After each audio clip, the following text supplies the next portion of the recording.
Altra giornata qui alla Festa del Cinema di Roma, altri personaggi nel nostro Hot Corner. Oggi abbiamo il piacere di ospitare, dopo Concialoschi, Alessandro Piva. Concialoschi Piva, vabbè, ti va bene? Va bene, Piva Concialoschi, dai, facciamo così. Facciamo tipo un duo d'attacco, Piva Concialoschi, un'ala destra. Piva che è qui per presentare un progetto, un film, un documentario molto particolare, molto sentito, molto anche, si può dire, anche duro da guardare, perché Santa Subito è qualcosa che va a mettere le mani su un fatto di cronaca che ai tempi nessuno sapeva che poi sarebbe stato solo il primo di una lunga serie, no? Vuoi raccontarlo tu cosa è successo nel 91 e chi è Santa? E Chi chi è era Santa? Sì, Santa Subito parla di Santa Scorese, che è una ragazza di Palo del Colle, un paese non lontano da Bari, che aveva una voglia di vivere pazzesca, una voglia di aiutare il prossimo spiccata, una grande spiritualità, e che purtroppo ha incrociato per la strada la persona sbagliata. Una persona affetta da disagio mentale, evidentemente, con una strana visione della religione anche lui, o meglio, lei aveva una visione della religione, diciamo, più canonica. Cioè, corretta, sì. Sì, lui aveva una visione molto deformata, molto estrema, diciamo così, e ha iniziato a perseguitarla per 3 anni. È stata un'ossessione praticamente, è diventata stata per lui. un'ossessione, gli è cambiata la vita. Non poteva più uscire se non scortata da amici, familiari, fino a un tragico epilogo in cui per una volta che lei è tornata a casa da sola la sera, lui l'aspettava con un coltellaccio da cucina e potete immaginare l'epilogo.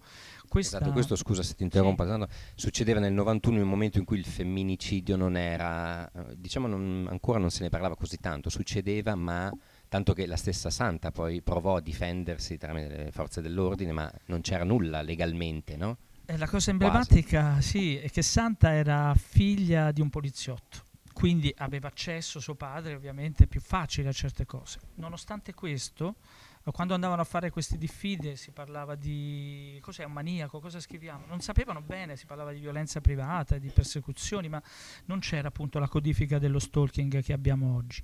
Oggi ci sono degli strumenti più efficaci, però secondo me lo strumento più efficace è cambiare la cultura dell'aggressività, della sopraffazione, della violenza che oggi in tutti gli ambiti noi viviamo. Se pensate ai nostri politici, come parlano di talk show, il sessismo che Certo. sbandierano dagli Stati Uniti alla Russia, guarda caso le grandi potenze.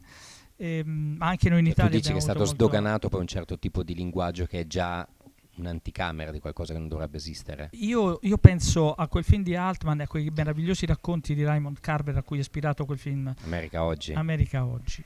In quel film si parla di gente normalissima della provincia americana che è bombardata di violenza nei film che vede, nella politica che ascolta, Telegiornali, nei no? telegiornali, nelle notizie di sangue che vengono riportate, ed è chiaro che i più deboli esplodono prima o poi. È normale.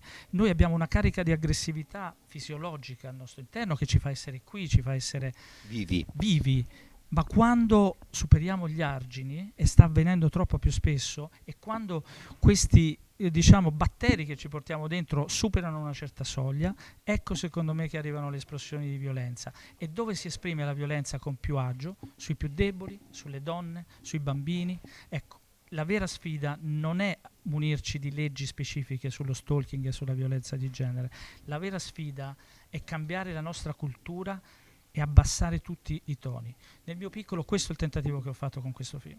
Senti, Santa Subito lo vedremo in sala come evento, dicevi prima, no? Forse da metà novembre in poi? Da metà novembre in poi il film è disponibile per eventi, non possiamo immaginare una distribuzione capillare nelle 300 copie Tipo dei Avengers, film, però non avrebbe neanche senso perché è un film che va seguito questo, no? Anche raccontato. È il film che va raccontato, va portato in giro, è un film che è già stato molto richiesto nel mondo dell'associazionismo e credo che avrà lunga vita perché questo fatto di cronaca oggi è stratificato, sono passati 30 anni, non c'è quel furore della ferita appena aperta, qui c'è una grande cicatrice e c'è una possibilità di raccontare un fenomeno con il quale dobbiamo fare i conti, con l'agio di una storia che si è calmata e con la forza di una persona, Santa Scorese, che aveva una grande umanità e che quindi nel racconto di chi l'ha conosciuta è molto viva.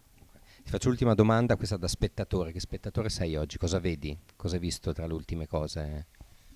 Ecco, oggi essendo cresciuto vedo film per l'appunto, non ho visto Avengers, vedo film Vabbè, ti più... perdono su Avengers, non ce l'aspettavamo. Ecco, esatto, e vedo film in Tipo cui... l'ultimo che hai visto? Sai che non mi ricordo l'ultimo film che... The Joker. Quello è un film che mette d'accordo tutti, secondo me, in Che cui... adesso sta diventando un simbolo politico. Abbiamo visto a Beirut i ragazzi con la maschera di Joker Esatto. addirittura. Se la sono un po' chiamata col film, chiaramente, che ricorda anche film, altri film simili, come sappiamo, penso a V per Vendetta, penso ad altri titoli del genere. Però quello è un bel cinema, secondo me, che gestisce per l'appunto la violenza in un modo sottile, sofisticato, non estremo, non splatter, e che lo fa diventare qualcos'altro. Un film che mette d'accordo lo sguardo cinefil e il pubblico. E anche il gusto blockbuster, assolutamente. Esatto, è una bella operazione. E allora ringraziamo Alessandro Piva per essere stati all'Hot Corner. Grazie a Grazie voi. Alessandro e buon viaggio con Santa Subito che aspettiamo. Grazie anche a voi, buon lavoro.